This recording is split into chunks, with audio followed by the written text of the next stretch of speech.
members after roll call. So, Chairman Apodaca, I am present. Vice Chair Salazar, Here. Commissioner Ludi, Here. Commissioner Madrid, Present. Commissioner Einer, Here. Commissioner Matt Martinez, and Commissioner Philip Martinez. And, I fully expect Philip to arrive. I received no message from Philip.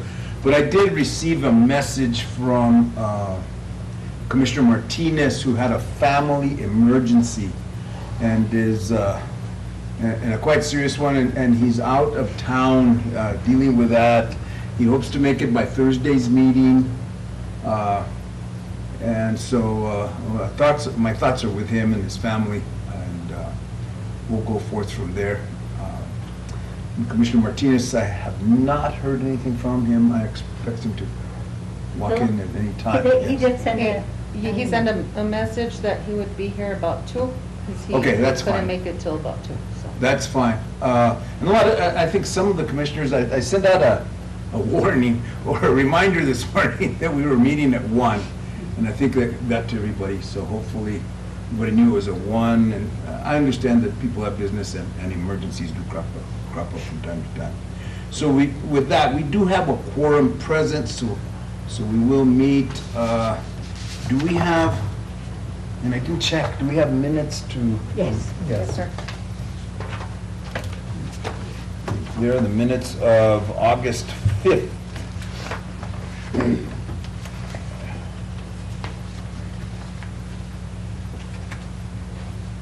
And the agenda was, let me share that with you, since I was remiss on copying everything, and, because I'm a little busy at work. No, no problem. So I'll give you a couple minutes to review the minutes of August 5th, and then I'll entertain a motion.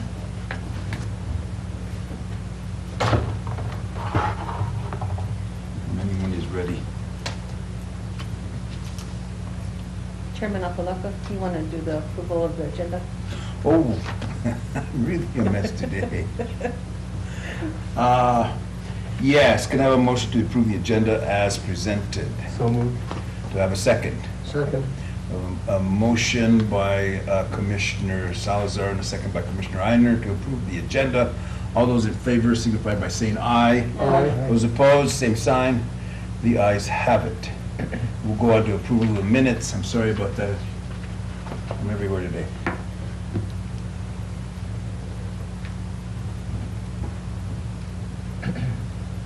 Do I have a motion to approve the minutes of August 5th?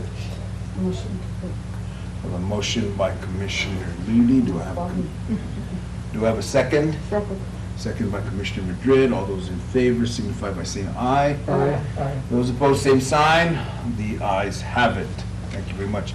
Do we have any public input? Let's see, where? No public input today. Okay, but with no public input, we'll continue on with discussion items. First up is, before we start, I'd like to just make a short announcement. We did have, so I'm going to vary from the agenda if that's all right, just for information.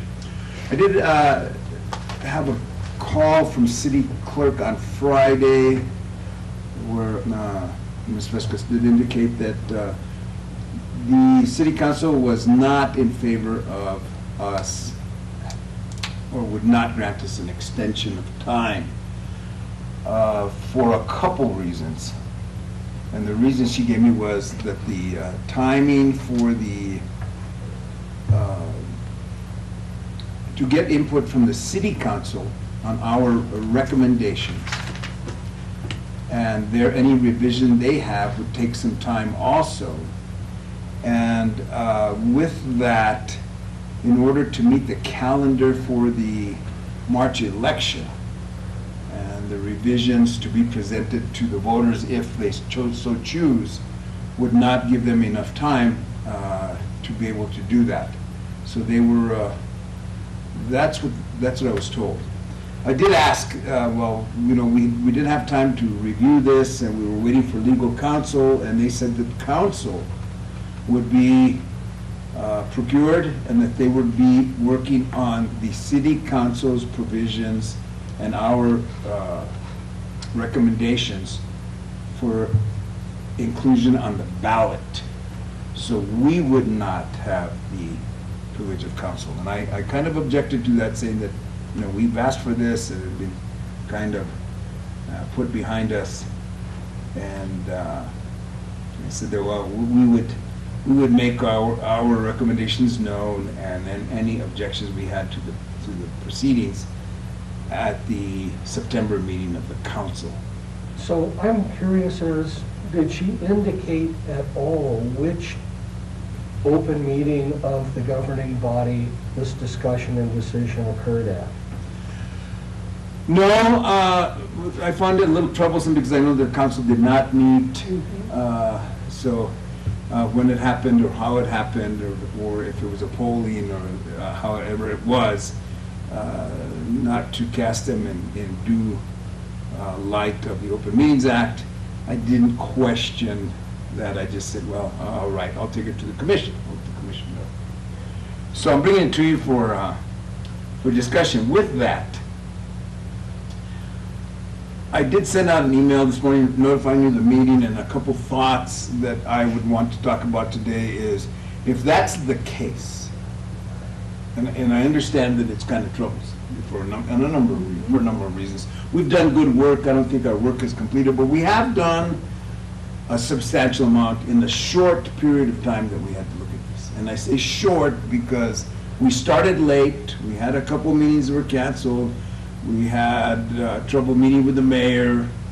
We asked for counsel, and really the process never went forward as quickly as we wanted it to. So in a sense, we may have been hampered in a way by delays. And without casting blame or anything else like that, I'm saying, well, what have we done? I think we've come up with some substantial things that we could take action on, that we were in agreement with at past meetings, and present those as, you know, major revisions, although not to the extent that we would have liked.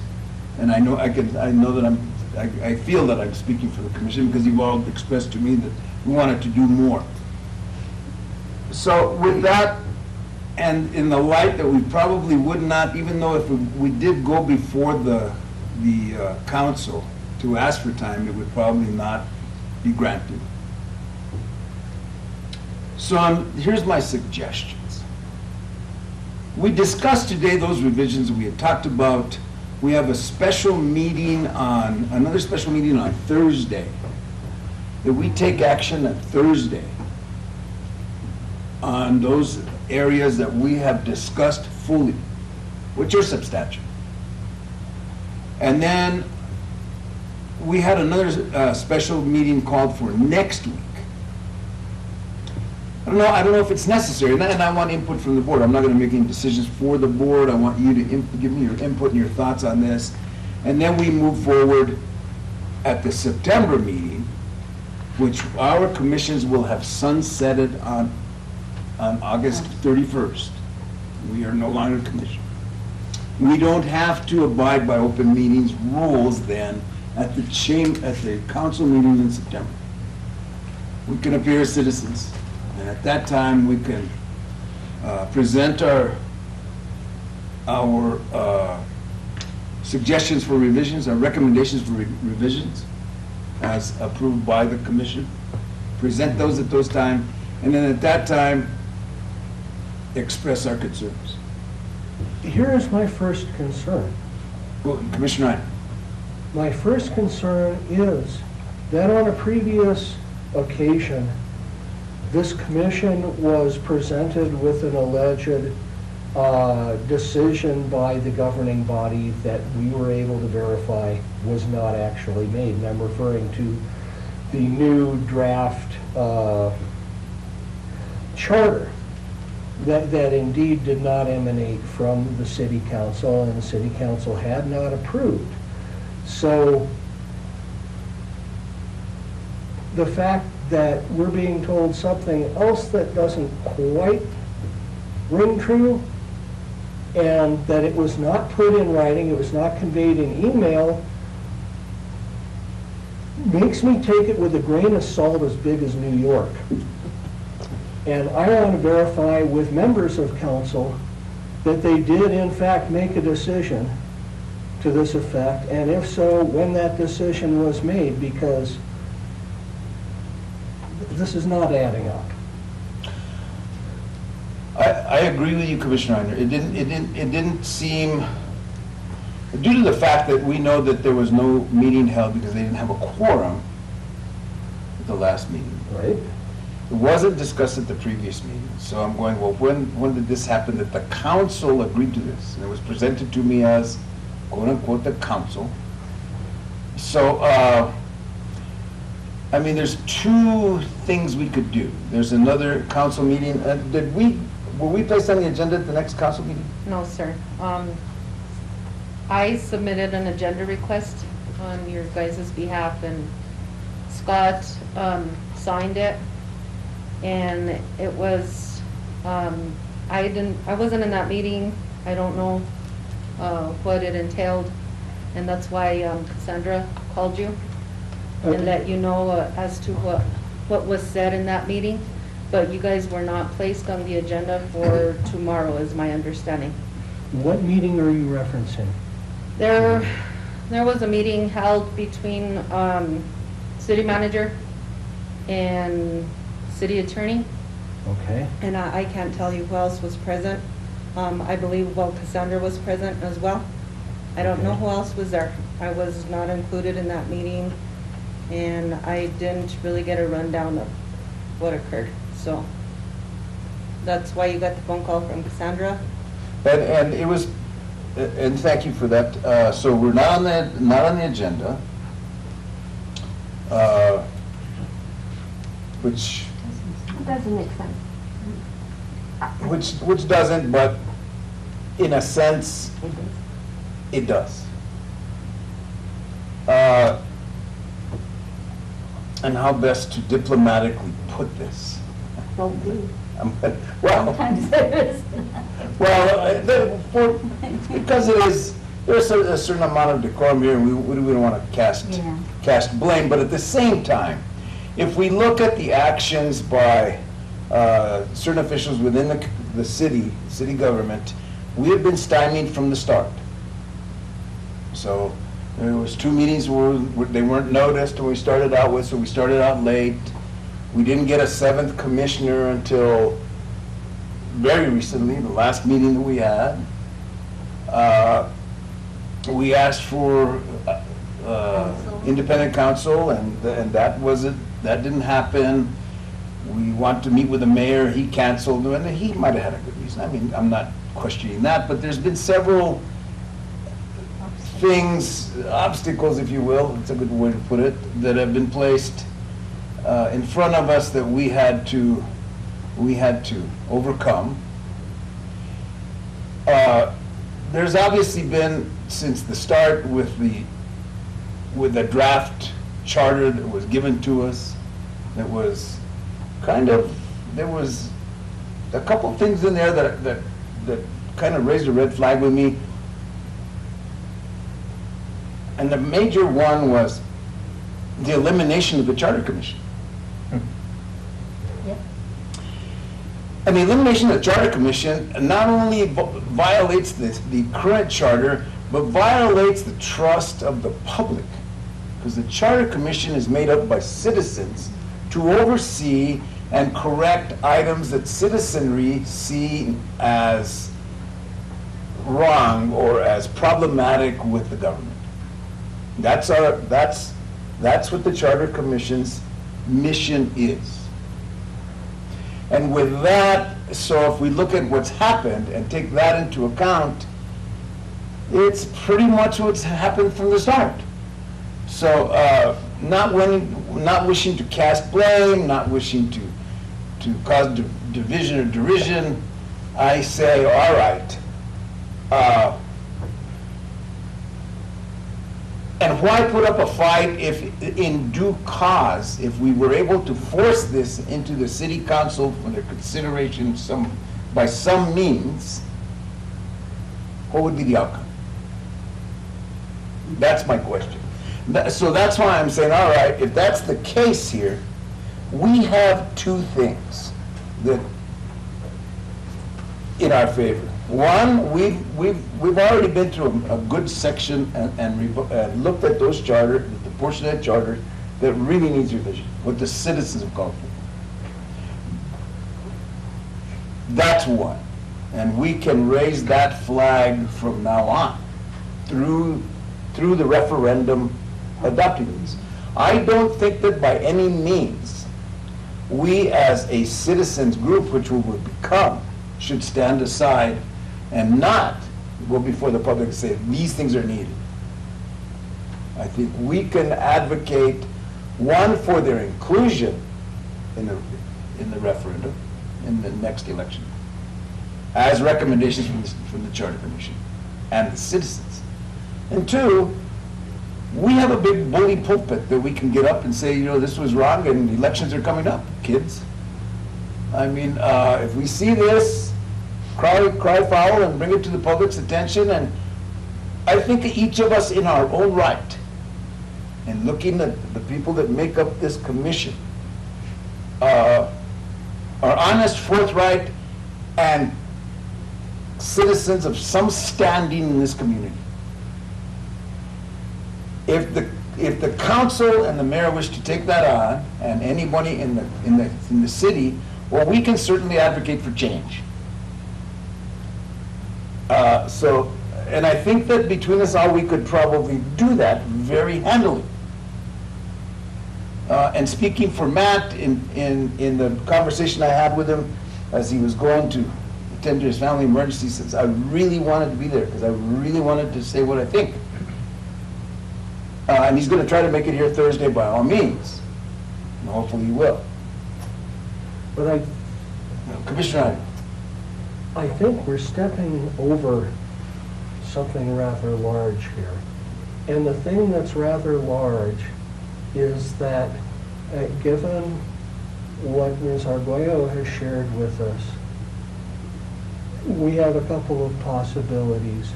And the one is a city council or governing body that's violated the Open Meetings Act by agreeing outside an open meeting to take this action. But it sounds much more likely that a meeting not of the governing body, but of other city employees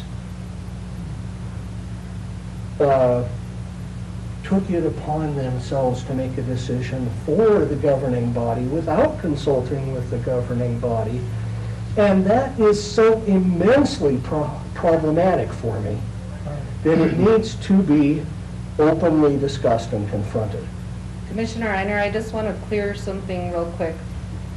You guys were not placed on the agenda for the request for extension of time. That's what I'm talking about.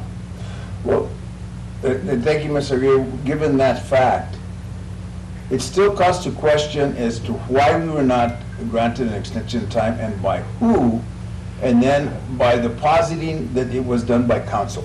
And that I'm sorry I can't help you with. And because I wasn't involved that's what I think is problematic, in that if it was done by council, it wasn't done in a open session, therefore violating the Open Meetings Act, which is questionable at best, or a violation of state statute. Or it was taken on, as Commissioner Einer's suggestion, by a group outside of the council to make a decision for the council, which is even more problematic than the council meeting outside a session. And that's what the problem here is. And I don't have enough, except for what I was told by the city clerk, that council made the decision. I mean, I could certainly, and I encourage you all to call your city councilors and ask if it was done. And if not, the meeting is tomorrow. Do we have enough time to come during public input? Do we have enough time to claim public input? What time is the meeting? It's at 5:30. 5:30. You can sign up for You can public sign up, input right yeah. before the meeting. You know, Do they have where you can only discuss what's on the agenda? Yes. See, then we can't, because when there's nothing about the commission on the agenda. And the agenda's probably already Yeah, it's already out. printed and set in stone, so we can't, even if it's public input. I'll be there anyway because a rare moment of compliance with the charter is happening tomorrow, possible compliance with the charter. There is actually a police advisory commission ordinance that is going to be presented during tomorrow's meeting, which would bring us into compliance, if enacted, with section 6.05. That's kind of a, well, it's kind of a left field approach. I mean, right now, the only action we can take is to take no action, report a possible violation of the Open Meetings Act, or ask for outside assistance by other agencies. And here we are trying to create rules to govern They're our city, violating and them already. they're not playing by any rules that are set anyway. So, This is exactly what we've seen and exactly what we've talked about in the Charter Commission meetings, is avoiding these obvious violations of the law. And there's no other way to say it. I mean, this, either they violated one act, or they violated a completely different act, in that it would go almost to committing a fraudulent act. So it's very interesting in either case. I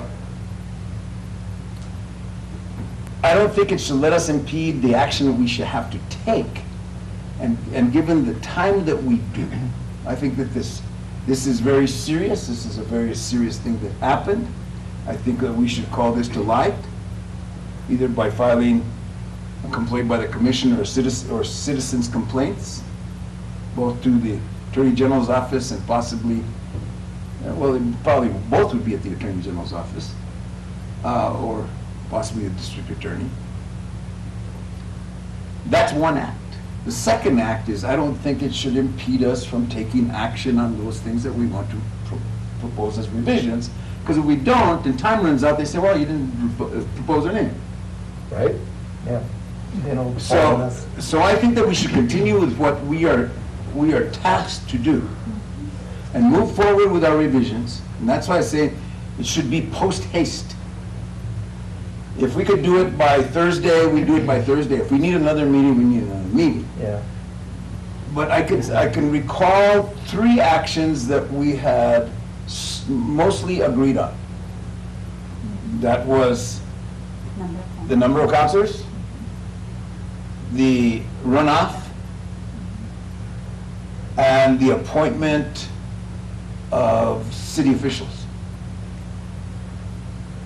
Is there something else? Those are the 3 that I recall, and that was off the top of my head. Commissioner Salazar.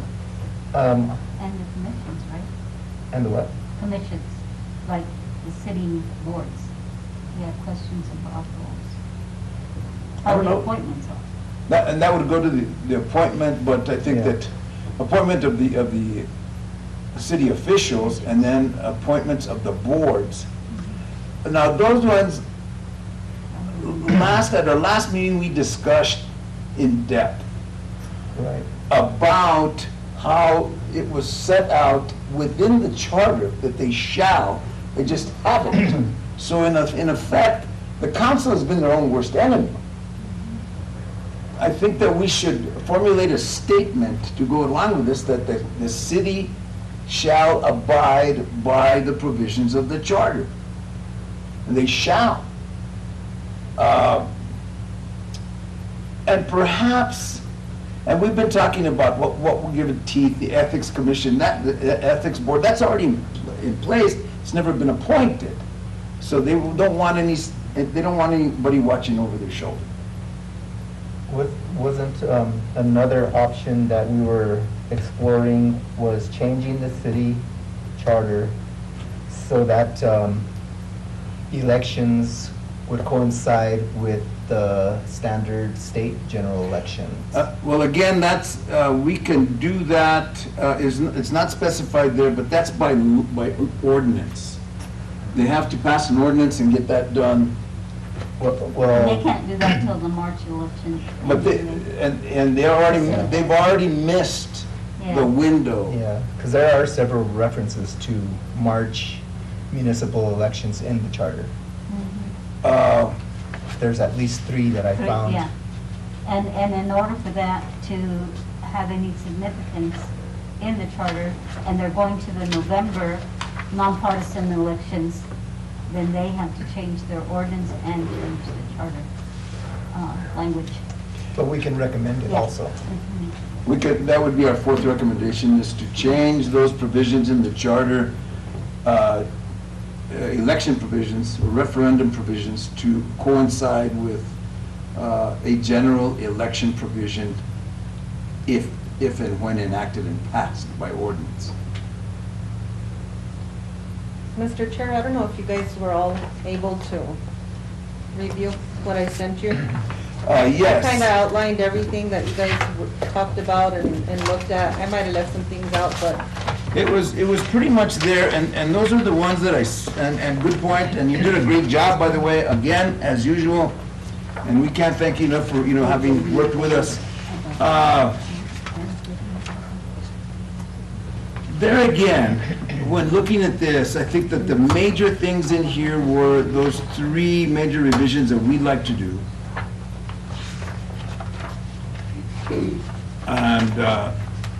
And then plus aligning that, we could add a fourth of aligning the city elections and referendums with the general election when passed by amendment to the charter and passed by ordinance. I think that would be sufficient, those 4 things. Getting back, let me pull back to the discussion items on the agenda. Commissioner Einer, on the first item, you did some work on some ordinances. Why don't you present those to them? Right, what I actually did was review the charter in as much detail as I could to identify those things which are affirmative, compulsory duties of the governing body which have not been accomplished. And so, I think everybody got a copy of this? Is that correct? I do not. No. No. I don't think I sent it because I didn't want to, I should have had copies made. It was my mistake.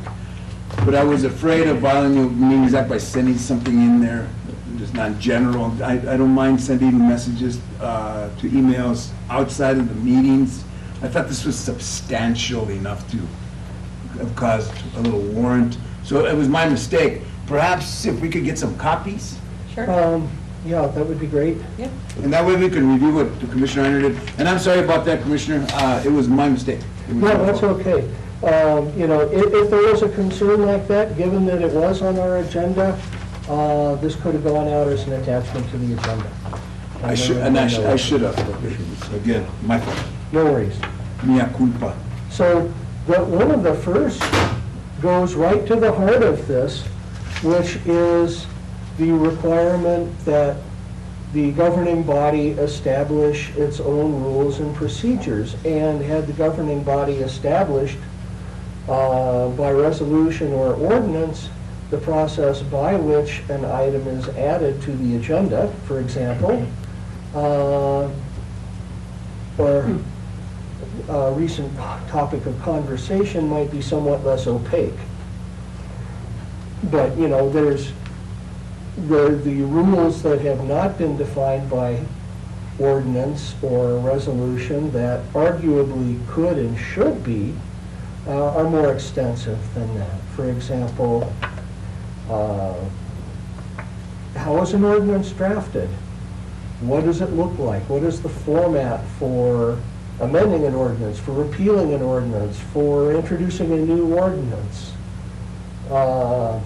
We've seen a lot of variation in those things, and it's never been defined for the city. Certainly, there's a legislative drafting manual that is open record and is published by the Roundhouse that we could certainly take and extract the things that were relevant and codify them.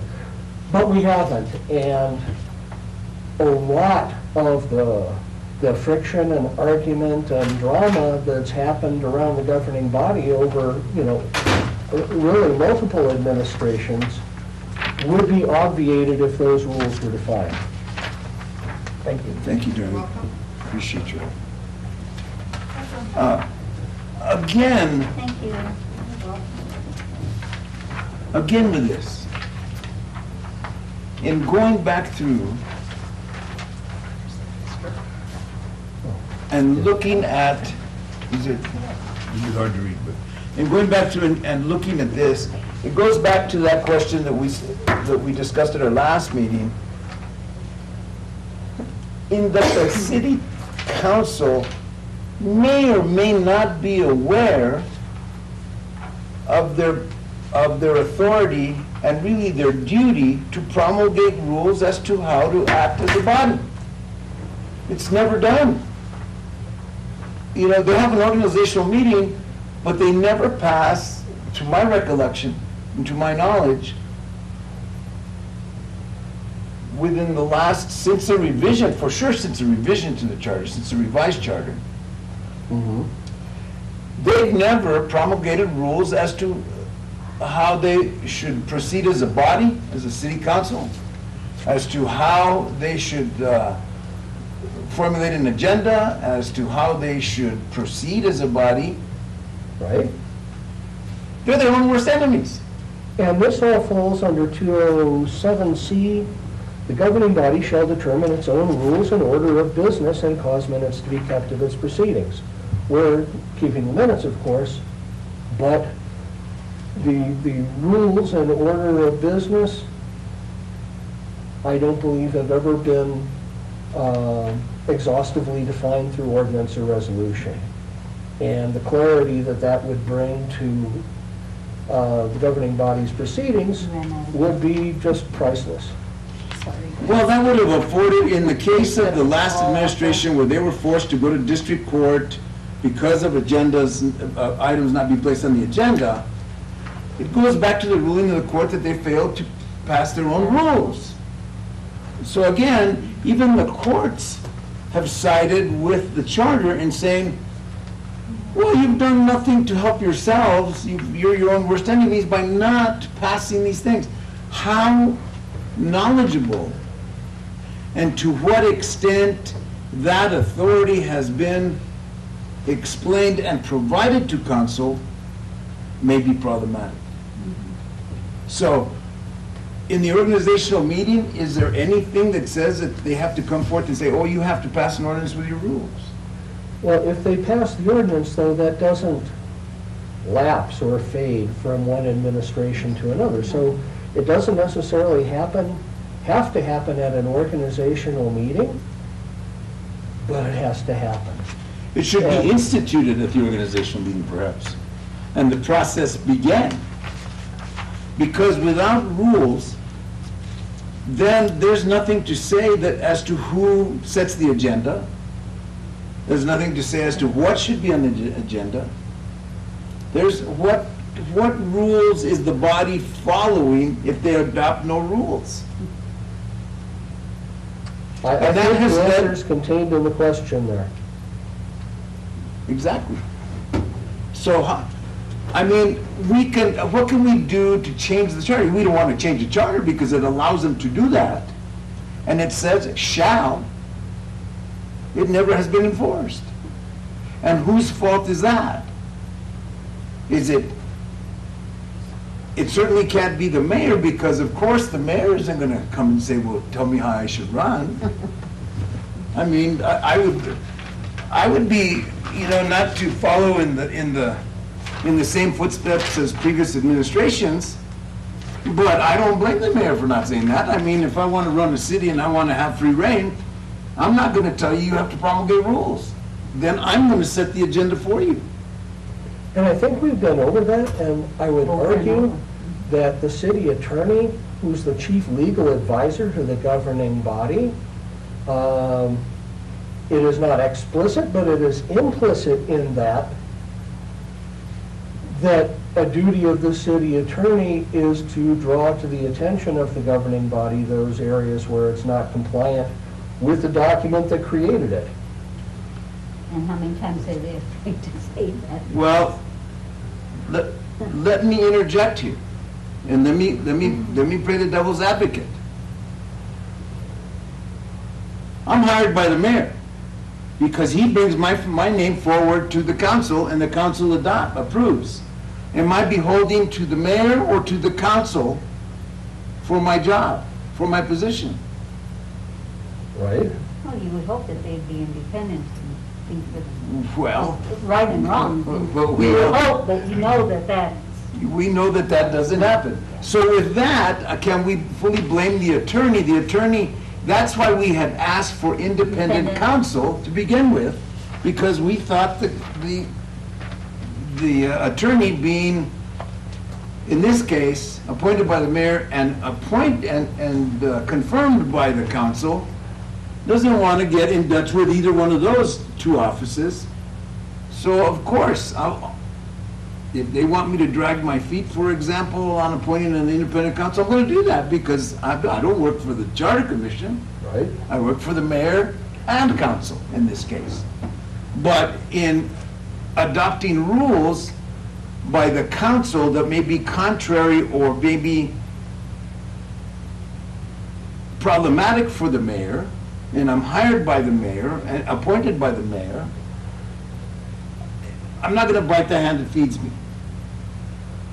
So, do we blame the attorney? Not, we can. I mean, he might be remiss in not bringing that forward, but, I mean, can we cast total blame there? I mean, he may be complicit in it. So you're saying there would be a better entity than the city attorney to work towards compliance with the city charter? But who? Well, I was going to ask you.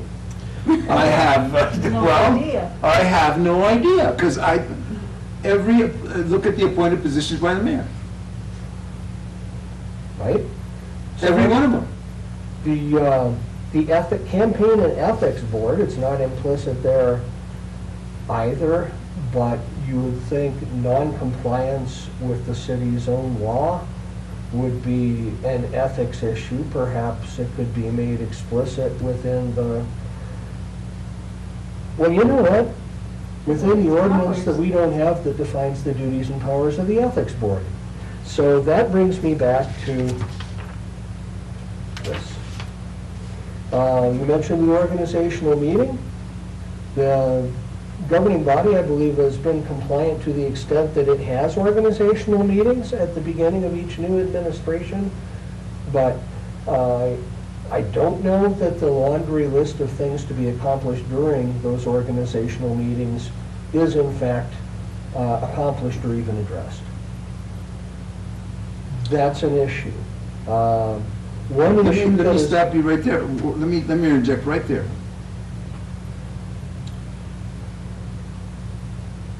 If, as in the case that you have a majority of councilors, say we went to 8 councilors and it's in this next election period that we go to 8. So you're going to have a majority of the councilors that are going to come in quasi-green. Who's going to tell them they have to do this? well, it should Are they be going to, about- are they going to read the charter? Is that unthinkable? Well, it should be standard reading, but, yeah, I was a college student.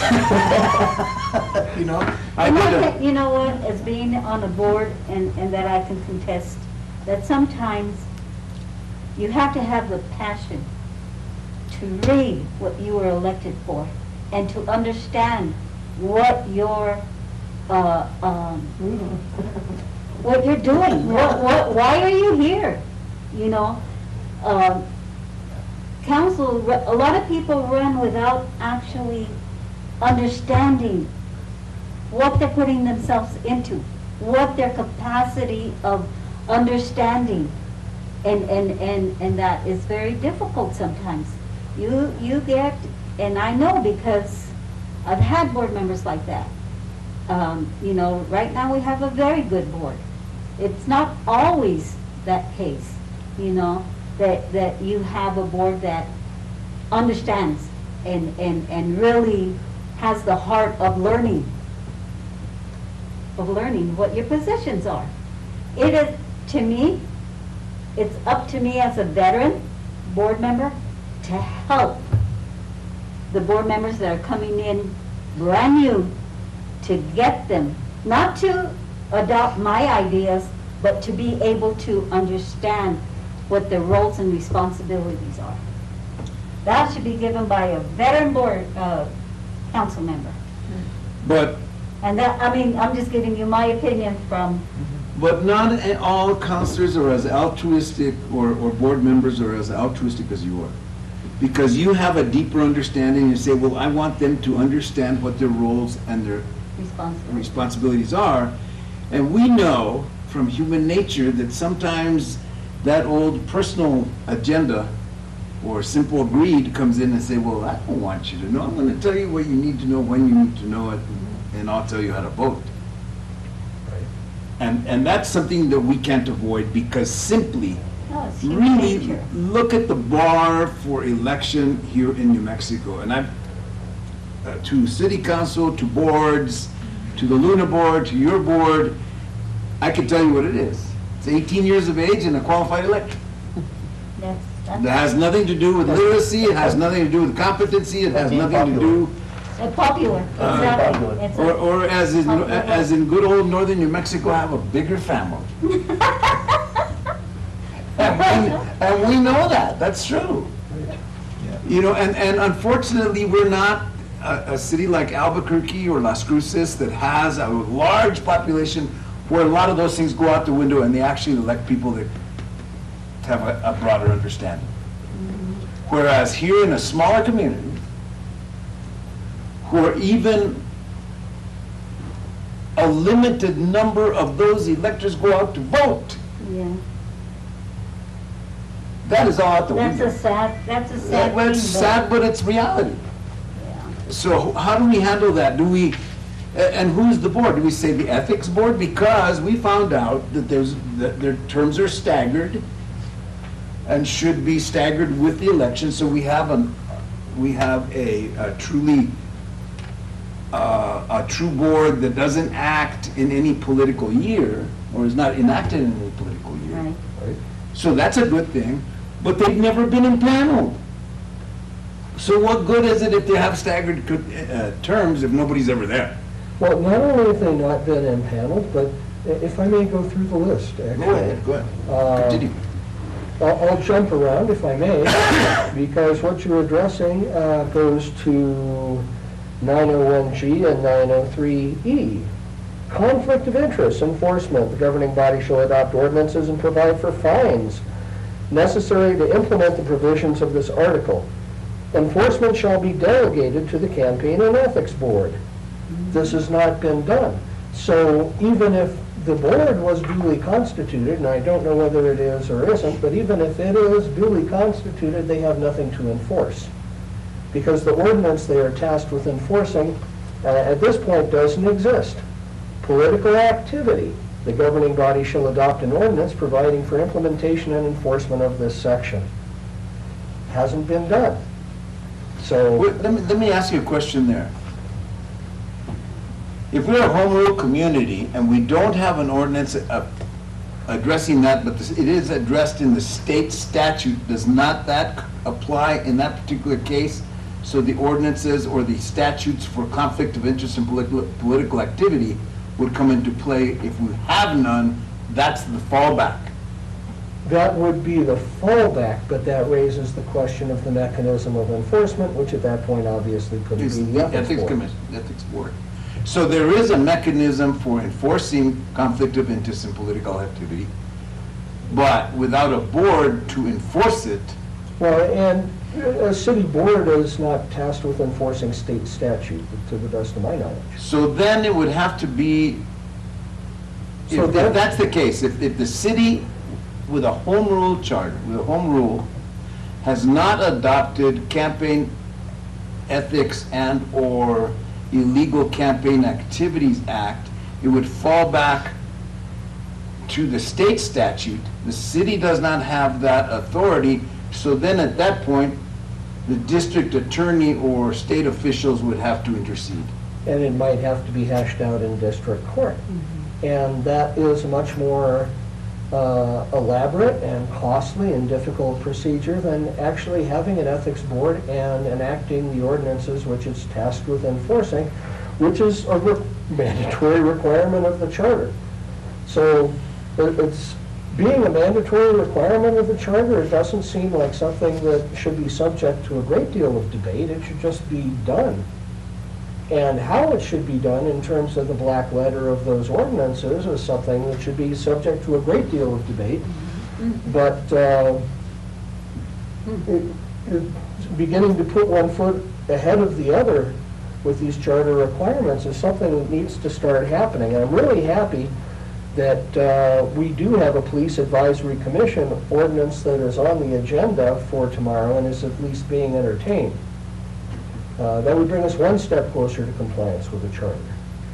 Another issue that is not an issue of ordinance is the job description of the city clerk, which includes keeping the official records of the city, which in turn is very important to have that centrally organized and immediately and exhaustively retrievable by the city clerk, because the city clerk is tasked with responding to IPRA requests. And if the records that are being IPRA'd are sitting in a cardboard box in a shed somewhere and are not indexed and are not retrievable, the city clerk cannot do her job, and state law with respect to public records can't be complied with.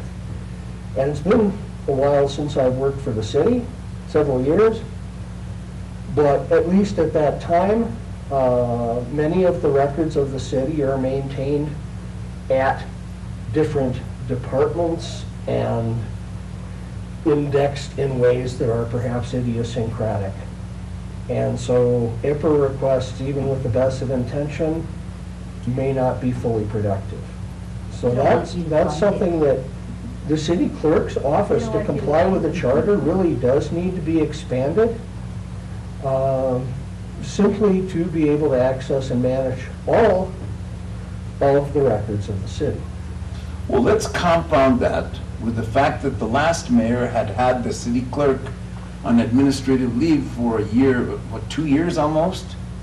So then who do you address on IPRA request 2? Well, there's a deputy city clerk, Yes. but the deputy city clerk has, at the minimum, the same level of difficulty. Well, what rule was promulgated to address that the deputy city clerk would act in the stead of the city clerk? I believe actually the position of deputy city clerk is defined under state statute. Well, then the state statute would come in. It would come into play if there was no rule promulgated that she act in her stead then. Right, but she's going to be interacting with the same structural constraints that the city clerk is going to be interacting with respect to retrieval of records. And that's why I raised that issue. Again, this is not, we're not amending the charter, we're simply pointing out that it's not being complied with. And that actually kind of concludes my Well- list. Well, and thank you, Commissioner Reiner, that was a good job. I think we've again pointed out that those items are called for in the charter. I don't think they need revision, but they just need to be implemented. They need compliance. Compliance and implementation and compliance. Without one, you don't have the other. I mean, we could say we're compliant, we've never implemented, so that puts us in compliance in some stead, in some really twisted fashion. By not implementing, you are in compliance, because you're in compliance of nothing. There's nothing there, I'm in compliance. Well, if you have no rules, you can't very well break them, can you? Exactly. Well said. This is like, I mean, I wish I had a videotape because we could really reenact the Three Stooges around here. But that's what's happened here. It's, and what we're discovering here, let me point out something really kind of, I'm sure that this non-compliance with charters or with rules is not endemic to Las Vegas. You know, we hear about it all the time in other communities, and I think in even smaller communities, it's probably even more heinous. But the fact is that we just went through a trial where a city official had gross offenses brought forth, and she was found guilty and sentenced, and we still don't have anything that the council has done to prevent it from happening again. And by pointing to us and say, hey, fix this, and then stymieing what we're doing, I mean, we could throw up our hands. Yeah, we have some stuff that we can bring that's obvious stuff, like, yeah, we want to increase the council to 8, or the council could do that. We could say we want to eliminate the runoff. The council could do that. The council could enact that the mayor should bring forth the number of appointments and change that also. They have the ability and authority to do that. So why are we here?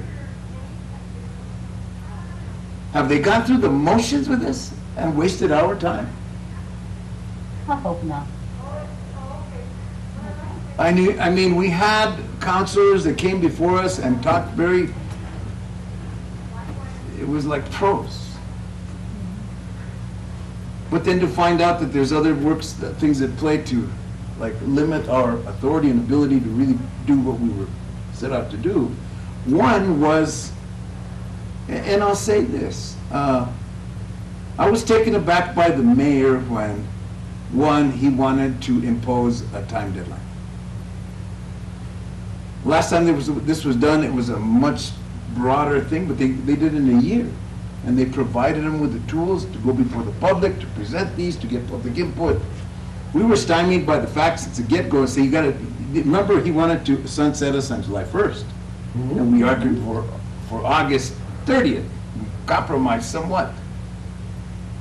And then there's other impediments. And we were at the meeting. I was at the city council meeting when the council voted, we're not going to comply with the city, having the city meet the deadline for a general election to sync their elections with the general election. And at the next meeting, the mayor said and told us, oh, no, we have to cut you off because we want to comply with the city election. I mean, I'm not dumb. But to throw that at us and say, well, we did this when I was there when they did the exact opposite, when the governing body did the exact opposite, and they came and used that, I mean, you know, I'm not stupid. Which causes me a little bit of anger for lack of it. I could say other things that were more colorful, but we might have a rated G audience if we have an audience. It causes me to question the ability of the mayor and his true motives. Makes me want to run for mayor. But, and don't take that for what it is, because I'm not running for any, I'm running away from office. But, you know, it kind of you question the motives of our elected officials. And I think that the counselors that came before us were pretty much, for the most part, I heard, pretty much in sync with what we were targeting. Yeah, so knowing that, it makes me a little skeptical that any obstructionism would be coming from the city council. But I don't want to actually speculate at this point, you know. The reality is that it doesn't look like we can fully comply with our duties in the time allocated, and we're being blocked from the agenda so that we can't request an extension. And the logical implication of that is that there's not a good faith desire for us to complete our duties. You know, just listening to those in here last meeting, I'm hearing and I'm feeling that they're intimidated by some of the suggestions that we're getting. I think the increase of counselors and curbing the mayor's powers. And you know, I think we prefaced when we started doing that we just didn't want to happen again what happened. And that was our motive. It's not to against Mr. Trujillo or anything like this, but I think maybe that's the crux of it, that they're a little bit intimidated by some of the things that we're looking at. And it's non-threatening. It's non-threatening. But they also, Chairman, they Commissioner. also have the ability to erase everything that it's going to be up to them to decide the things that we're bringing forth, whether they're going to put it on the ballot or not. They have that power. We don't. Well, They there's can the, reject everything that we're going to bring. That's not going to look good on them, to me. well, the thought here, and to agree with you, Commissioner Madrid, you know, what I brought forth, and tended to see were things that were brought to me by the citizens of the community. I didn't bring forth an idea one. I did like the increasing of the council. I had a different idea about that, but then it was brought forth by the commission to go late. And I said, fine. And then we heard it from the councilors, the majority of them wanted 8. Right. They all wanted to have questions about the mayor's authority, which they should have in light of the recent court proceedings where the mayor had actually used her authority or perceived authority to go afoul of the law. And the citizens recognize that, and the citizens are calling for action. But at the same time now, we're seeing either from somewhere within this hall, another attempt to stymie the citizens. Well, again, I would at the next, Copy for you. I would at the next meeting bring forth, Sorry, everybody. let the minutes reflect that we are now joined by Commissioner Martinez. Welcome. Well, how are you? Good afternoon. Good afternoon. Sorry, I'm late. I couldn't find anybody to cover for me. That's totally acceptable. And Commissioner Salazar. although we might be stymied, I would just like to say that, you know, being on this commission was a great honor, and I want to take away from this whole experience, doing a good job, learning from all of you, and helping our community grow to become better than it is right now. So I say we just continue with what we're doing, and we present as a group, what we've found and the changes. And even if there's small changes, there's still changes. And then maybe with what we do now, maybe the mayor and council will realize that, oh, there's other things that we can do. You know, we're like I had said before at a previous meeting, we're not here to rewrite the charter. Right. We're just here to fix the potholes, make sure that everything's starting to run smoothly. So I say, let's just continue with that. Well, I agree. I think that we have done some good. We've already thought about good changes to come. I say at the next meeting, we just go ahead and act on those items that we have decided and agreed upon in some respect, and we've discussed at length. And I think we could come to some agreement in passing a suggested revision or revisions, and then we move forward with that. What they do with it, they do with it. Because there's still a couple things that could happen.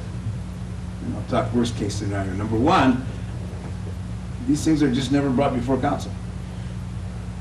Right. Number two, council goes off and does whatever we're gonna do anyway. And number three, the worst case scenario, nothing's done. And as you pointed out earlier, we do have, and it's mentioned specifically in the charter section, the power of initiative if we feel strongly enough about these changes. There's absolutely nothing to stop us after the conclusion of this commission from continuing to get together and drafting an initiative petition to place this on the ballot without interference. And it's been successfully done before. This is really the product of that petition is the current chart, Commissioner. We get the four, and we put it in the language that's going to be brought.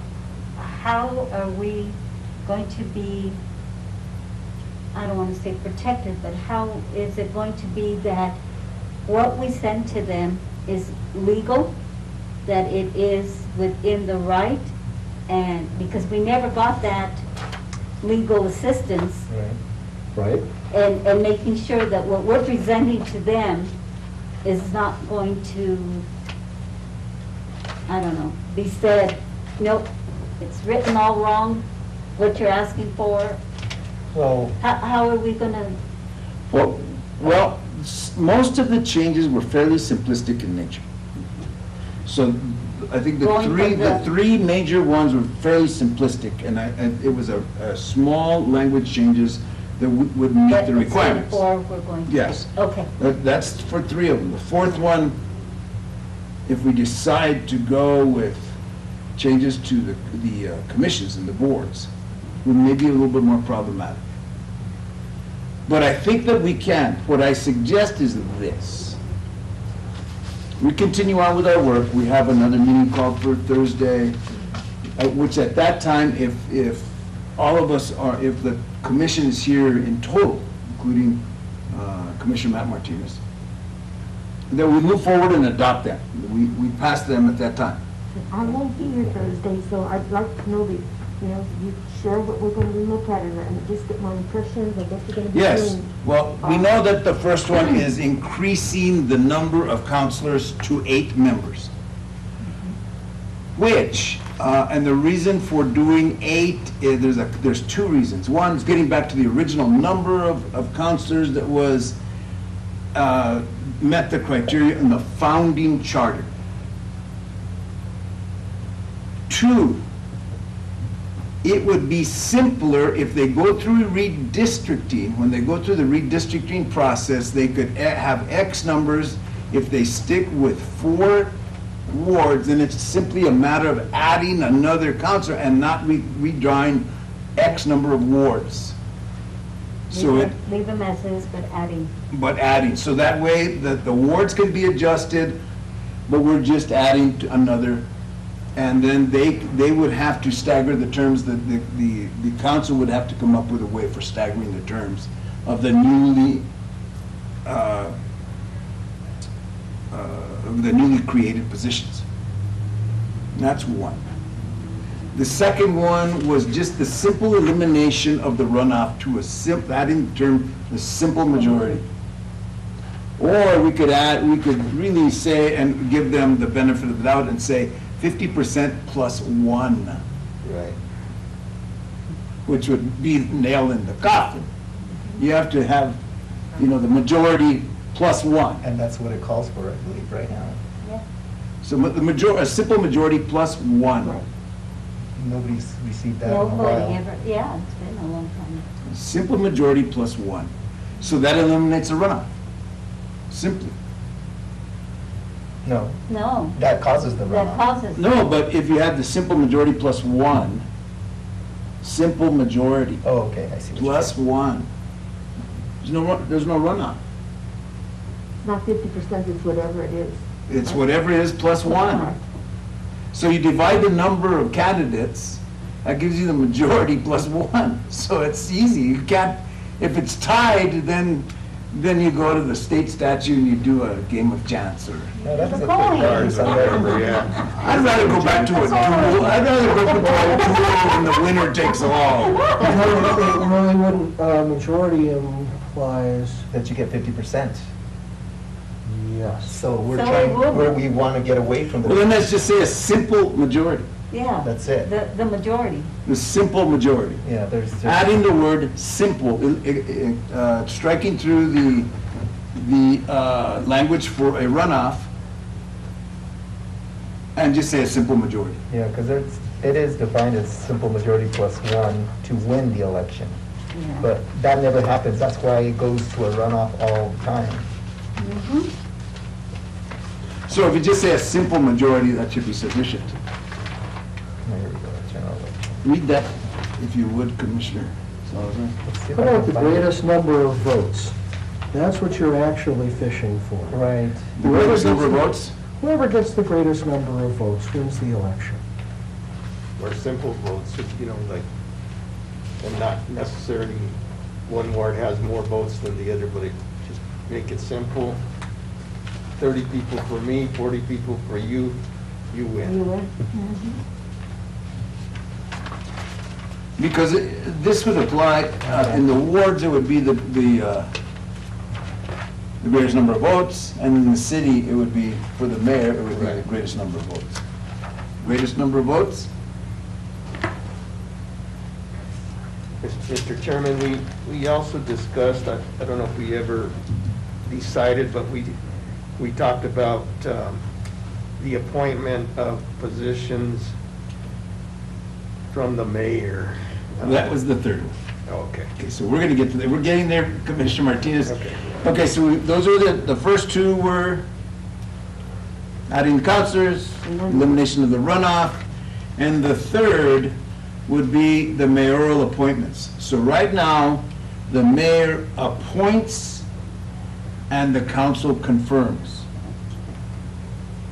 What I had suggested, and here's where we haven't discussed it fully, is I would propose that the mayor would bring forth 3 qualified candidates with the qualifications as set by the charter. They're there. The qualifications are set in the charter. They must meet those qualifications as how can we say not required, but as set forth in the charter for the consideration by the council. So the mayor could bring up to 3 candidates, and you could say up to 3 candidates. If he brings one, and they can reject that one.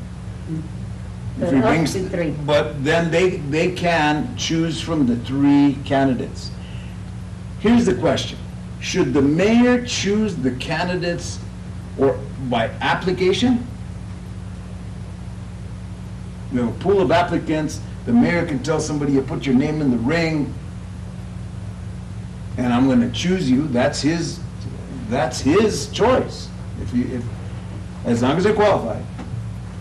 And then look at the pool of candidates and choose up to 3.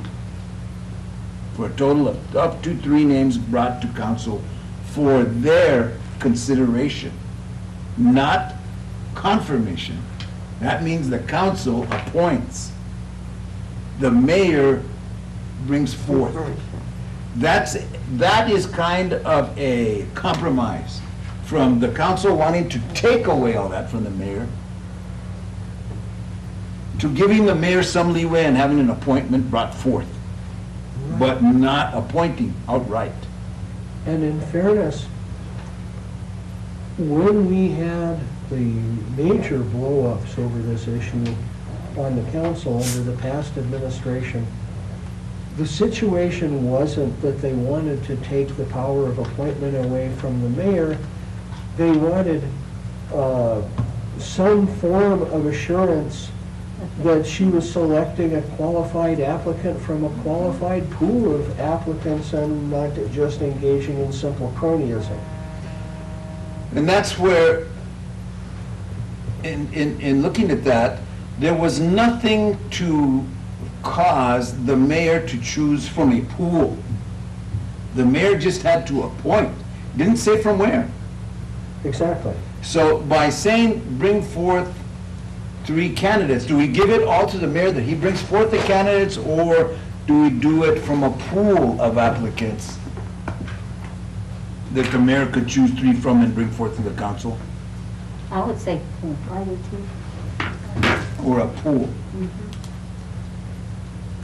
So we can specify that and bring that up. That would be the 3rd option. And I kind of like that, Yeah. because that would still give the mayor difference, but it gives the power of appointment to the council, which makes them happy. So this is kind of again, a compromise. Now, as far as other things that have been brought forth, those are the 3 that I'd like to see being brought forth, and Can I we go can back have. to the runoff I found? That- Yes. Okay, so in Article 8, Section 801F, I'll read it. It says, "The election of all municipal elective officers shall be by a simple majority defined as 50% plus 1 of the votes cast for the particular office in question. The governing body shall by ordinance determine the procedure for breaking tie votes." And then G, "In the event that no candidate receives a majority of the votes cast for that office, the subsequent runoff election shall be held between the 2 candidates receiving the highest number of votes. The subsequent runoff election shall be held within 45 days after certification of the results of the election." So if we just change from the, on Section F, defined as 50% plus 1, just to the highest number of votes. So we strike defined as 50% plus 1 and replace it by the highest number of votes, Right. and leave in the governing body shall Yes, just in case. define the procedure for breaking the tie. And that way G goes And away. then striking all of G. Yes. That would That's be- simple. Yes. Simple. Okay. The But other, it said something about 45 days. I thought well, we're that's, going to limit. Well, the that's, That's only for by the runoff. striking that, Oh, all of for G, runoff. we strike all that runoff. Okay, Yeah. okay, We strike gotcha. that whole thing, there's no runoff. and then the other thing that we're discussing about the changing from the March election to a general election in November. On Section B, it says, "The regular municipal election shall be held on the first Tuesday in March of each even-numbered year." So it is defined here in the charter. Yeah. So with that, then we change B to the regular municipal election, so But there is, see, this is where we need an attorney. There are at least 3 other references to that. One is in Article 2, the governing body. Another one is in Article 3, the mayor, qualifications and election, and, election. And then in Article 4, municipal court, and it discusses who gets, where he gets elected, and it's usually in March. See, so it's in several places. In order not to have to go through there and strike each area, why don't we make a recommendation that the council, upon recommendation, should present and change the language where the municipal election, where it calls for municipal election in March, to be changed to coincide with the general election, Right. so that they do that work. Yes. But we make the recommendation from us that they strike it throughout wherever it appears in the charter. That way we don't have to go through and look at it, Well, look then- for it. Well, not only that, because if they're the ones that are going to have to decide whether they're going to the general election or not, and at that time. They strike They that. strike that, Well, and not us. Doesn't that just make that another charter commission come in and review this and make those changes again? Well, if they do Because that- mayor and council aren't allowed to change it. No, but they It can has to bring, be- but the council can bring forth revisions for, after we do our work. Remember that. That the council, we provide our recommendations to the council adopt and/or revise. So they have the power to revise, to bring forth to the voters also. Yeah. So we throw it on them, it's a recommendation that they revise the charter to reflect Right. that the election should be on The November general November. election. the November general election to coincide with the statewide referendums and elections. Nonpartisan. Yeah, so that way, They're nonpartisan. that way we can do that, and it takes it off of us, but we do give the recommendation, so that's our fourth. Yes. As far as going into the boards and commissions and changing that language, I don't know if we have the time. Right now, no. We're And very then, tight on. and then the third was, let me see, that was was that, and I just had it, and again, my age is beginning to show on me if I forget these things. Michael told me they weren't. I have one more thing also. Yes. Hadn't we discussed changing the charter review timetable? It says that provision shall be made for the review to occur within 5 years after the effective date of this charter and not less than every 10 years thereafter. Were we not going to reduce those numbers so that the charter gets revisited? I think we had considered moving the review every 3 years, Right. but not less than every 5 years. I think that's what my notes. Yeah, I think that would that's be, exactly. we could do that as the fifth recommendation. Yeah. I would like, as long as we're looking at that, the Charter Commission section, I would like to point out that the governing body shall set the duration of the commission and such other terms and duties as the governing body deems advisable. Now, I'm going to add emphasis, not inconsistent with the provisions herein, and I would suggest that cutting short the duration of the commission in such a way that they cannot complete their duties is in fact inconsistent with the provisions of section 1.05. So, how would we do that?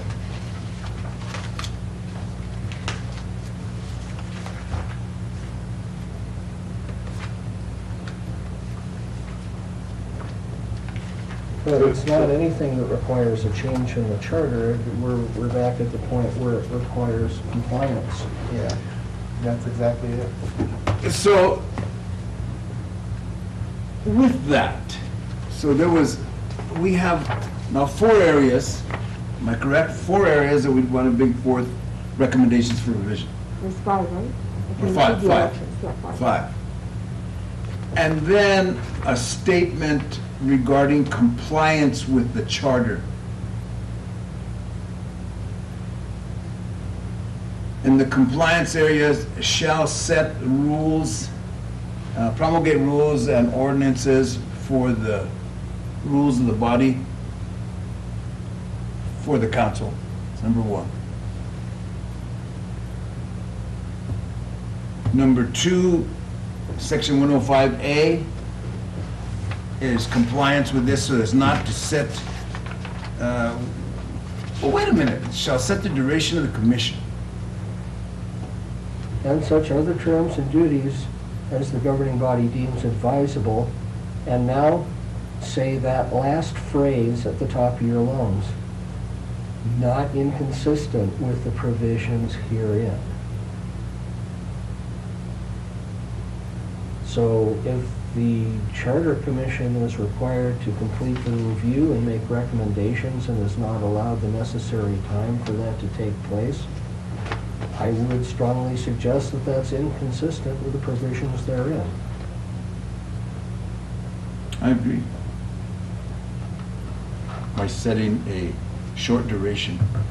Can we define the duration of the commission? Shall set the duration of commission as not being less than 6 months nor greater than a year?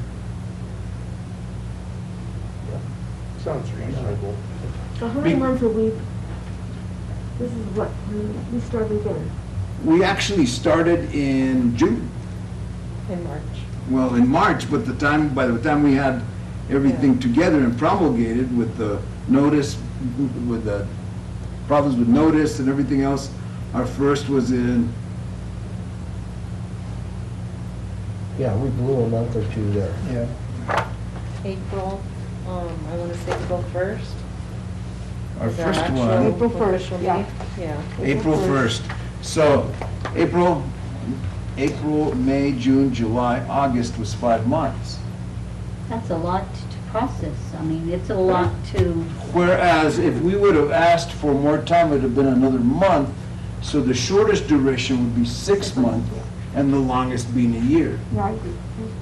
'Cause, I mean, Because we found ourselves about, really from really getting into this another month.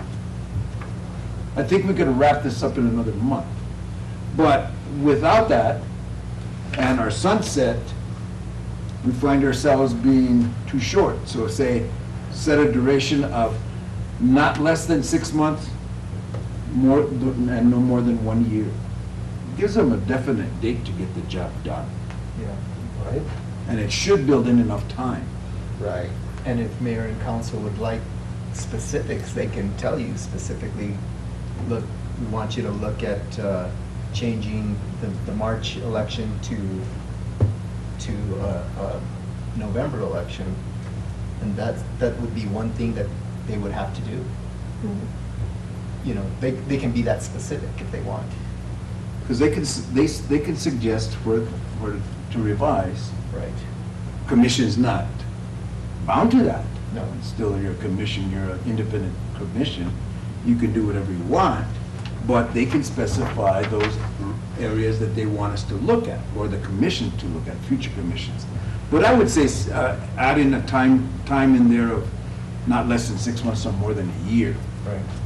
would give us enough ample opportunity. Okay. So that would be the 6th recommendation. Along with that, I would say a strong statement of compliance with existing charter. Yes, definitely. You know, the compliance with the rules, compliance with promulgation of rules to avoid Well, conflict. I would like to, maybe we can generate a list that says, okay, the charter, for example, requires an ethics board, and there is none currently. Well, there's never been one promulgated, period. Well, that's one thing, and we can say, you know, the ethics, the charter, you shall create an ethics board, and we do not have one. I like that idea of lists. Just a list of what they're not doing, Right. just so that they can take it to the next level and say, oh, well, maybe we should do this. Maybe they can start a discussion on it. Because I've always been of the idea that, you know, maybe nothing's happened because they don't really know yet. They should know, but they don't know.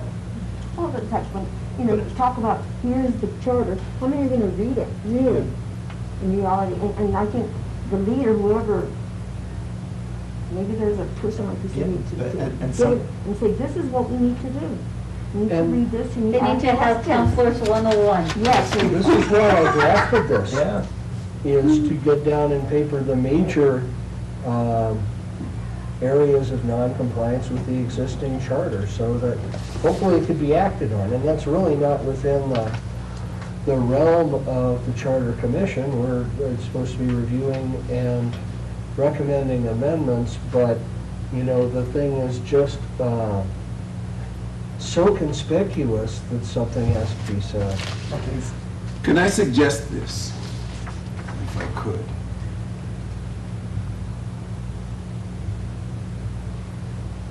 I'd like to ask for someone to volunteer to write that up as a statement, as, for compliance. Areas of non-compliance that we have found by the current and past He has a very good. Yeah. and past councils. Write that up. We bring forth our 6 recommendations next week, or next meeting on Thursday, talk about them, pass them, along with a strong statement to be presented at the next council meeting in September. Okay? That way, we're bringing forth a document with revisions and/or areas of noncompliance that we have discovered, that it's up to them to do. I mean, we can't, as a charter commission, make them comply with the promulgation of an ethics board. We don't have that authority, but we could certainly point out that that's been your problem. Right. And again, I would add that the city has from time to time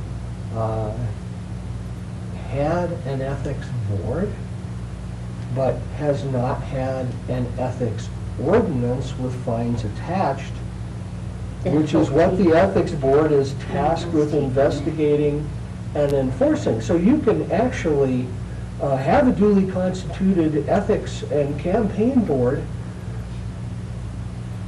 Who cares? They have nothing to do. Their powers and duties are not defined because the ordinance has never been enacted. Mr. Chairman, if I could, would it Commissioner Martinez. Would it be out of line to make the charter part of the oath that the council and mayor take when they become appointed or when they become elected? Then we present them with a copy of the charter for their reading. I don't know if we could force them to read it, but we certainly. But you know what, they're signing that they did receive it, or it's something that says that they received it. Whether they comply with it or not is totally up to them, and that defines them as our representations as citizens. Are they really looking at it? Are they really Does it have any any, teeth? yeah, any substance to complying? Does it have, because, This is not an easy document to read, and I'm an educated person. But it gets very boring, very Yeah. easily. And so you get lost in the terminology, there's a lot of repetitiveness, and so it really takes, I think, some sort of guidance, a meeting, like the organization. and what it should too, Yeah. I'm sorry to interrupt, but it should have what is of the most important Right. should be highlighted. Yes.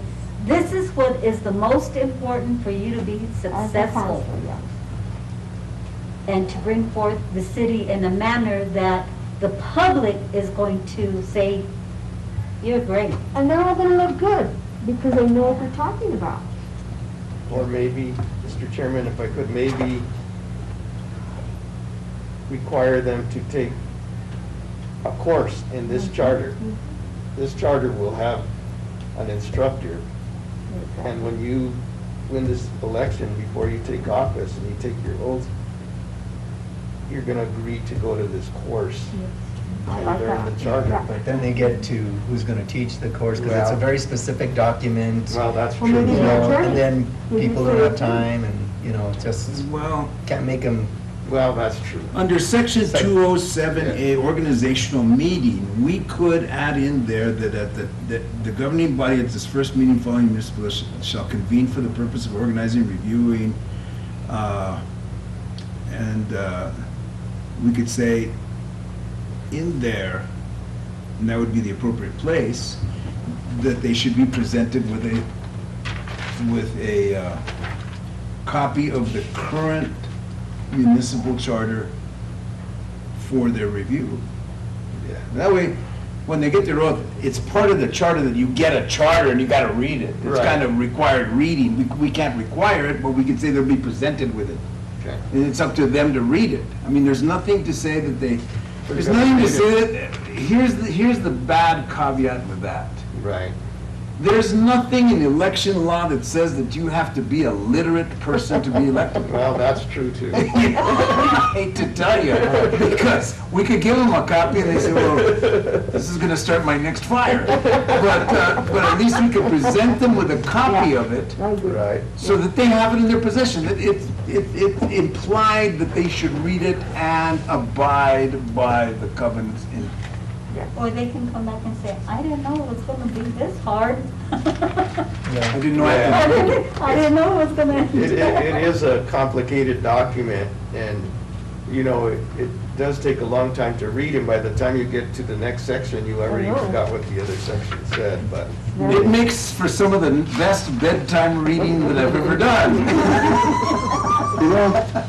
I have to say, I worked in medical reimbursement for roughly 20 years, which meant I had my nose buried in the Social Security Act, Title 18, Title 19, all the way down to state level regulations. And picking up a document that exhaustively defines municipal government and is only 32 pages long is a breath of fresh air. Can anybody tell me how many pages were in the Affordable Care Act? Well, I It's read all from the the stuff neighborhood on of special 2,000. education, and that's a whole binder, Yeah. Well, I think this is something, and I think that I'd like to make that another provision then, is that we add that a copy of the charter should be provided at the organizational meeting. Yeah, that's That's a fine. simple one. Right. It's another, so we'd have 7 recommendations. Yeah. Plus the comments that we'd have.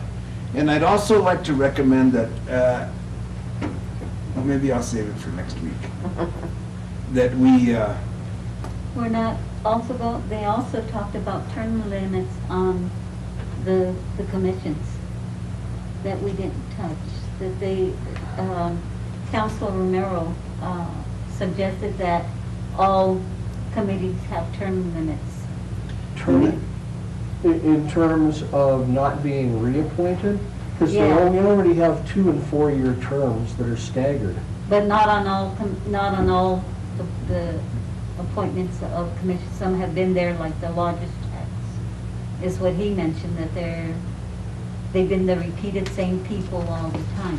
No, remember when So we keep he made that- reappointing that as the Yeah. in other words, we want to affect term limits within the appointed boards. Yeah. Uh, He said because some of them become monotonous, that's what Council Romero's suggestion was, that maybe there should be some term limits on it. Terms for office of regular boards and commissions shall be 4 years staggered as provided herein. The first meeting of each board and commission following the effective date of this charter, each body shall determine by lot which members serve 2 and 4 years. What are you reading? This is in Article 6, Section 601D, terms. Okay. So it already is 4 years. Yeah, but there's nothing to suggest for limits on serving the boards. What we could do there is simply add at the end of that, members of boards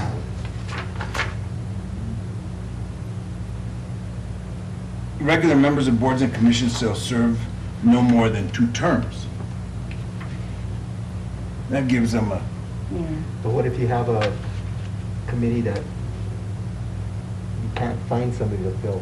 And they continue putting the same. Yeah, see, that's the That's thing, a that's a, hard that's a one. problem, because we're a small town, like lodger's tax, isn't the majority made up of, hotel? Business owners. Yeah, business owners, and, you know, we've lost a lot of businesses here. And then- perhaps leaving that dog lie. Yeah. Let the council do that one. Yeah, because the other thing too is, That might be a hot political opportunity Yeah. for some of the commissioners, Yeah. some of the councilors, And but we- let them deal with that if they want and to. I don't think we have the time to debate it really. Yeah. If we're gonna, can I make a suggestion for the next meeting? Yes, please. Before, you know, we have these 4 or 5 things that we want to submit.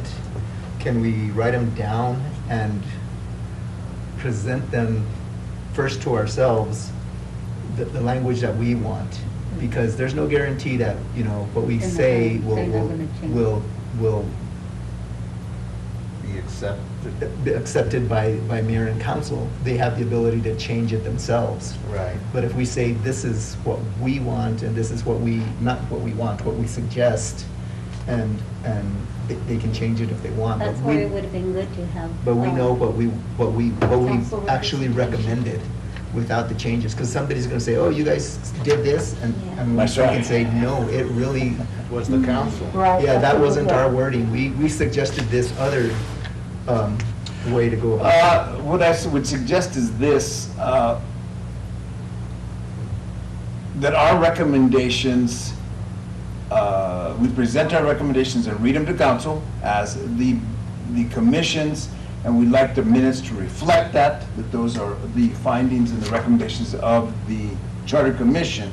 Any changes hereinafter are those of council and/or whoever. And I think the only one that can do is council. I don't think mayor has a, I think he Power to can do that. suggest, but he doesn't have the power to change. So the council does.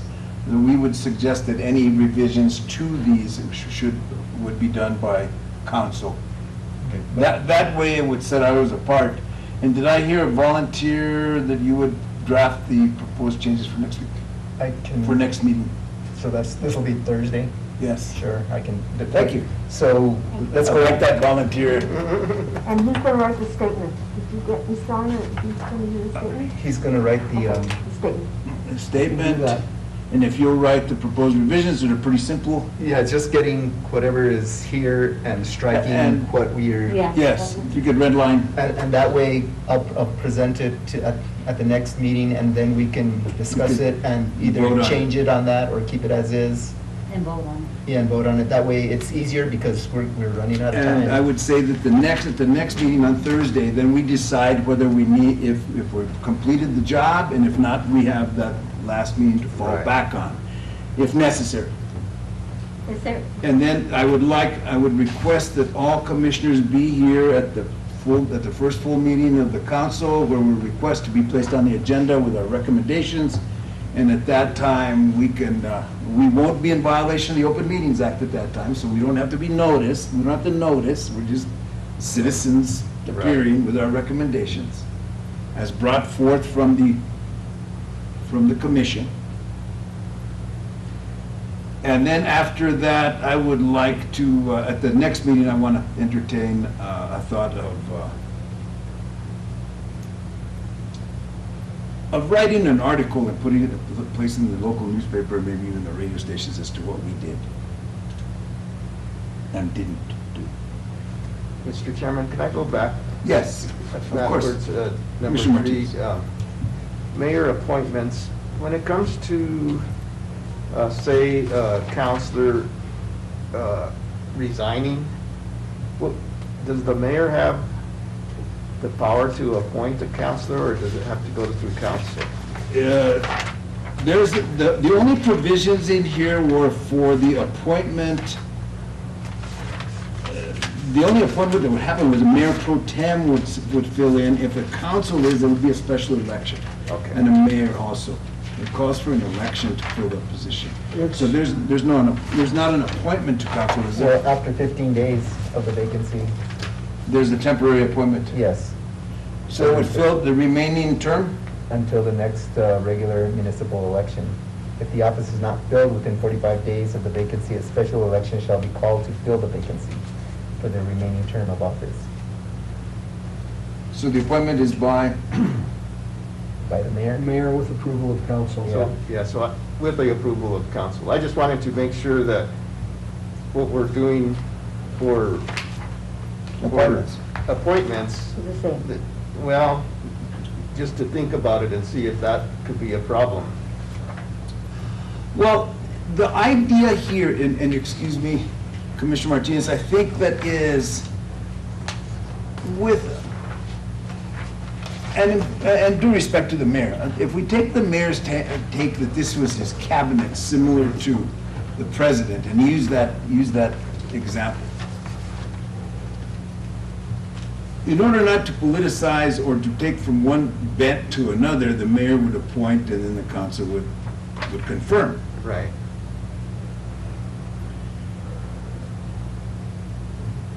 In the event of a vacancy at council, it's a little different than appointment, because that is a political appointment. That is totally political, because that was a political office. Right. That one, you run the gamut of the political foray.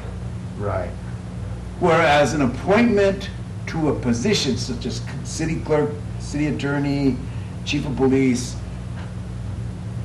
that's a public servant which should have a little bit more discretion Right. from council, and it hasn't worked the same as it does in the mayor's example of the president and his cabinet. Right. Because there he has to run the foray of the political process of going to Senate and then have House confirmation. Here, it's just one place, so it's a little different. That's what set this apart from his analogy of the cabinet Right. and the presidential appointment. It's not the same. Okay. So here I'm saying, let's give them difference to make the appointment, but have the council approve, not confer, but approve. Right. It's a little bit different than confer. Confer means, all right, Right. Really, Yeah, that's what it is. You're right, you're right. But approval, you need that vote. Right. And that's a little different process than the confirmation process. And that's why I suggested that, because it's kind of a compromise. The mayor still has the ability to bring somebody forward, Right, but the council has the final say. right, So we're in the middle. The mayor still brings forth, as long as they're qualified. right. And that's what's been a little gray area, is that the consideration of qualifications, and that's what the council brought forth, is that we never saw their qualifications. Right. This way, you're forcing qualifications, the issue of qualifications onto the mayor. Right, so he's got to give the person that's Right, qualified. so it still gives them the benefit of bringing forth those names. That's still quite a bit I of think leeway. it's fair, I mean, You know, yeah. Mr. Chair, I have a question. Commissioner, They also suggested the income. Are we omitting that altogether or letting it here's why. die? I Here's just why. want to have an answer. Here's If why. they come back and say, why didn't you? Here's why. That's such a hot button issue that if we tie it, and it depends on how the council brings this forward. We don't know how they're going to present this to the voters. They could bring it to the voters as individual recommendations to charter change, or as a lump sum change. No, if they bring it as a lump sum change, I If don't they- think there's a better way of killing it. Than to add money to it. Right. Because I don't think, if you bring in money right now to any voter, they're gonna say, oh, heck Now they no. want more money. Now they want more money, and that's gonna kill the whole thing, that one item. So I would say, put that on council. They wanna be let them be Let them be Their their own own. death. the creators of their own I just wanted to demise. make sure. I wasn't coming back saying, well, you omitted all the suggestions we gave. And that, Well, if we had more time, we could Yeah, we could look consider at those. it, But but. we yeah, don't but we have- don't That's have the any, thing. well, we don't have any more time, so we're not gonna give you a raise. I can tell you want my $35, you're more than welcome to How it. about if we pay, we use the boards of education, these local boards of education compensation rule is how you get paid. You get paid by the meeting, Yeah, but only once a month. These Yeah. special meetings are on your own. you're on your own. If you sit on, what do you call them? Committees, Committees, forget it. bring Yeah. your lunch. Yeah, my lunch. But Yeah. with that, so I think, go ahead, Sorry, Commissioner Hyder. that possibility has been addressed, I believe, in the charter, which is actually turning out to be just be well thought out in many respects. Section 1.05, and this is subsection C8.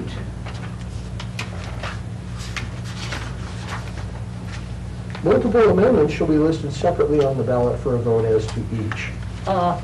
Okay, so that wouldn't sink it, we could have, but let the council bring forth the idea of compensation. I think we broached it here, I think the only thing that I brought up was That's good. kind of tying it to the county commission at half of the rate, and their increases in the county commission would be on increase in valuation, which I think is a good thing because it forces a counselor or a commissioner to actually work towards improving the economic development within either the county, in this case, the city. If we had an increase in valuation, they would get a raise if they did their job. If they stymie it, they're stuck, which I thought would have been a good thing, but again, we didn't have a lot of time to do that, to consider a raise for Look at them. this. Good. Thank you. So with that, at the next meeting, then I propose to bring forth those proposed We have a revisions good idea here, and then it kills that. and language as to general statements. And if we can conclude that, that would be our last meeting of the commission prior to our meeting as citizens bringing forth our findings at the next council meeting, which we would not be commissioners at anymore anyway. Right. And when is that? That would be the next meeting of the council in September. Do you know when that would be? September That's 8th. because. September 8th. That'll be the first one, So yes. we wish to Yeah, so we'd be on the agenda, we try to get on the separate agenda for amendments September 8th to present our modify findings, multiple sections our or recommendations and our findings. They Okay, cannot there's a logically be deadline of, separated, and that's the call that the August governing body gets to make. 27th, I Okay, believe. so then Well, we would have them by To- Thursday if Yeah. we're up, Okay. so Okay. we'd meet that. Okay? And just to comment, I do agree with all the proposals, 'cause I will not be here Thursday. And we don't have a provision for a proxy vote either. So we will bring that forth, that you did mention that you could not attend, but you were in full support of this. Yes. And if you could be there on September, here in What time September. is it, 5:30? The meeting? It's at 5:30, yes. And with that, I think we have our work cut out for us at the next meeting. Everybody in agreement? Yes, Commissioner we do Reiner? have our work cut out for us. Yes, Commissioner Reiner. Is that fine? That's fine. Commissioner Salzar? It's fine with me. Commissioner Ludi? Commissioner Madrid? Commissioner Martinez? Yes, sir. And I think I know that Commissioner Martinez had already expressed his thoughts to me, that he was in total agreement, and he hopes to be on Thursday, depending on his family situation. With that then, I will entertain a motion to adjourn, and we will reconvene Thursday, and we will take action. I move to adjourn. Do I have a second? Second? We have a motion to adjourn by Commissioner Reiner, a second by Commissioner Martinez. All those in favor signify by saying aye. Aye. Those opposed? Now, on another note, between us commissioners, since we are not officially in session, now I can bring this up. We have a young lady who has served this commission with distinction